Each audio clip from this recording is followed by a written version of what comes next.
Is the mortgage interest deduction important to you on your taxes? Hi, this is Dick Morris. Good morning. Well, I hate to hit you with the bad news, but Barack Obama is planning to eliminate the mortgage interest deduction. When he speaks about getting more revenues and catching up with the budget deficit, one of his programs is that he would replace the current mortgage interest deduction with a 12% tax credit for your mortgages. So in other words, let's say that you're in a 35% bracket and you're paying $1,000 a month on your mortgage. That means $350 of it come right off the top of your taxes. But under Obama's plan, only $120 will come off your taxes. You'll lose $240. Now, it is no coincidence that with this program floating about, and frankly, I think about to be pushed by the Democrats and by Obama in Congress, that the housing market is entering a double-dip recession. Home prices today are less than they were at the worst point during the downturn of the last 3 years. Worse than they were. And obviously it's true, because who's going to buy a house and pay a huge price for it when you can't deduct the interest?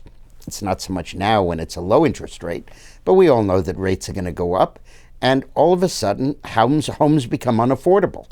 Oh, and Obama says he's only going to do this for richer homes. Well, he counts as richer anything of more than $250,000 or $300,000, and that has an effect of depressing the entire housing market. And there's another piece of cheerful news this morning. I'm sorry to hit you with it, but there are now 50 million people on food stamps in the United States.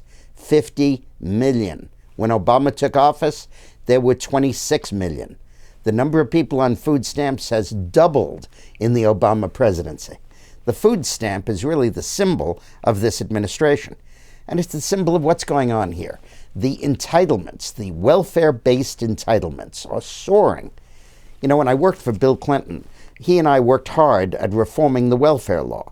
We got people off welfare. We made them work for a living. We set a time limit for welfare. What Obama's done is he's put everybody on welfare. When you combine Medicaid and food stamps and subsidized housing and unemployment insurance and all of the other welfare-based programs, they have increased by more than 50% in just 2 years. Now, when Obama says piously we have to reform entitlements, and he talks about Medicare, Medicare isn't the problem. Medicare has gone up by only 6% a year or 7% a year. Social Security by 6%. It's these welfare-based entitlements that have gone up. So we are headed, and I've been saying this for a long time, and Eileen and I wrote it in our books Fleeced in Catastrophe. We are headed for a double-dip recession. The economy grew at 3.1% in the fourth quarter, and it grew by only 1.8% this quarter, half the rate. And if they ever measured inflation accurately, we'd realize that, in fact, there is no economic growth going on. And there certainly is no significant job creation going on. The unemployment rate is actually higher than it was a year ago. So I believe that the economy is getting worse, and I think we're adding to it the threat of inflation, or the reality of inflation, with gas prices going up, health insurance premiums going up because of his Obamacare law. Interest rates are about to go up when the Fed stops printing money.